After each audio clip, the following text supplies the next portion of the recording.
First developing his hockey skills while growing up in Kenora, this fast-skating, high-scoring center made his way to Port Arthur in the early 1950s to hone his skills in the junior ranks. Joining the forward line with the Port Arthur Flyers for 2 seasons, he advanced to the Port Arthur North Stars, serving as captain of the squad in 1953-54. Picked up by the Fort William Canadiens for the Memorial Cup Western Playdowns, he earned 11 points in 13 games.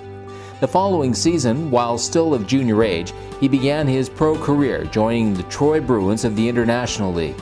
In 2 seasons, he earned 103 points in 117 regular season games and led the team in scoring during his second year. From there, it was on to the Western Hockey League and the Westminster Royals, where he continued his high-scoring ways, winning the Coast Division 1956-57 Rookie of the Year award. The 1957-58 season saw him moving around the WHL with teams in Seattle, Edmonton, and a final stop in Victoria. One highlight of the season was a chance to suit up for 4 games with the Detroit Red Wings. Although unable to crack the Wings' strong forward line for a permanent position, he did manage to learn a few tricks from the likes of Gordie Howe while attending multiple training camps, including how to hide the puck under an overturned stick blade. The following season, a turning point in his career, as he was acquired by the legendary Eddie Shore, owner and manager of the Springfield Indians of the American Hockey League. As much as he had learned from Howe, he would learn a great deal more from Shore. Taking to the ice with Springfield for the start of the 1958-59 season, he remained with the club through to 1965 with 20-plus goals in 5 of the 7 years he was there, playing alongside the likes of Don Cherry, Eddie Shack, Gump Worsley, and fellow Kenora hockey product Gary Bergman. Earning the nickname of Iron Man, he played in 316 consecutive games, setting a team record. His strong work ethic was well suited to Shore's all-out coaching style and legendary training regime. And on one occasion, when he stood up to the fiery owner's demands, he ended up with the C being sewn onto his jersey.